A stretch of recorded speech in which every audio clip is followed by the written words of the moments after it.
La Pampa, on pourrait s'y croire. Et pourtant, nous sommes aux Archives de Paris dans le 19e arrondissement. C'est ici que 4 moutons ont été installés pour une expérience d'un nouveau genre, l'éco-pâturage. Claire, fermière de la ville de Paris, supervise cette tondeuse à gazon surprenante. L'intérêt par rapport par exemple aux tondeuses, c'est que là on va respecter la flore qui existe, c'est-à-dire qu'on va pas tondre les orchidées, enfin tout ce qui est intéressant.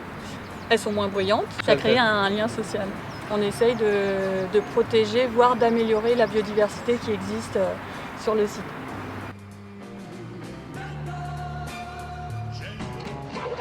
À Paris, le bitume, les pots d'échappement, le béton et les pigeons sont les rois.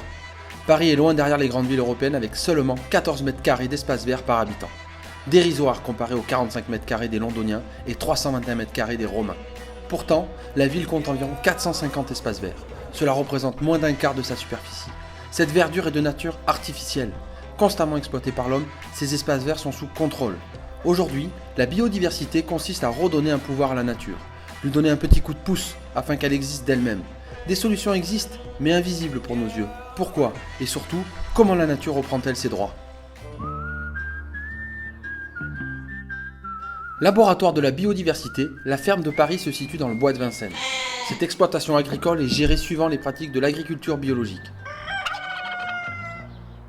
Ici, pas de place pour les produits chimiques, tout un univers acquis à la cause de la biodiversité, où Thomas, fermier, expérimente le mouton d'Ouessant, ouvrier des pâturages.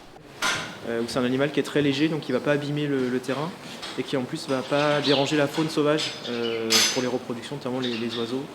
Alors que si on utilisait des engins pour prévenir ces espaces, on écraserait les nids, on dérangerait les oiseaux et en plus on abîmerait les terrains.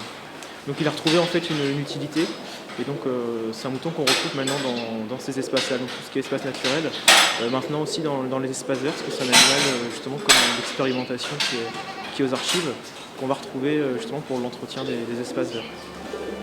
Mais les moutons ne sont pas les seuls acteurs de la biodiversité. Une autre idée germe au cœur de la ville, les toitures végétalisées. Ces nouveaux jardins investissent les sommets. À coups de terreau et de plantes, ils servent d'isolant thermique ou sonore. Mais ils ont un autre avantage, et pas des moindres. Antoine Caddy, responsable de la Ligue de protection des oiseaux, milite pour voir fleurir ces toits.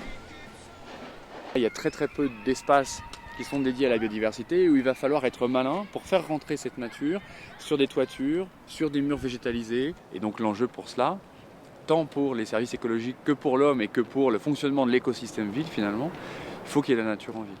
Donc la nature en ville, c'est des parcs et jardins comme nous trouvons aujourd'hui, mais c'est également des bâtiments qui demain doivent être davantage porteurs de biodiversité.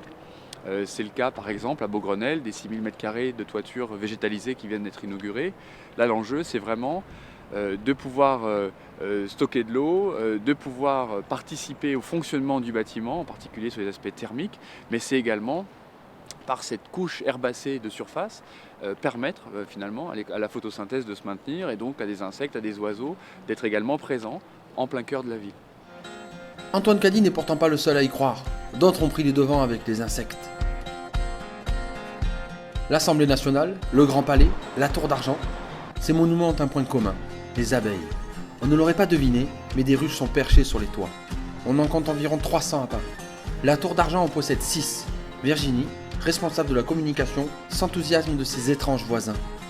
Forcément, de produire un tel trésor en plein cœur de Paris, au pied de Notre-Dame, forcément pour les gens, pour les clients qui viennent à la Tour d'Argent, se dire qu'on a un plat au miel avec des ruches qui ont travaillé sur notre toit, c'est exceptionnel. Donc le miel, par exemple, il va avoir des saveurs de rose et des saveurs de lavande. C'est de savoir que les gens, maintenant, sur leur balcon, ils ont de plus en plus de plantes aromatiques, ils ont de plus en plus de lavande, de menthe, de rose, etc. Donc c'est ça qui est assez génial, c'est cette alchimie entre la population parisienne, les plantes et l'entreprise, les ruches. Et on a la chance à Paris d'avoir une biodiversité incroyable qui fait qu'on a un miel exceptionnel tous les ans.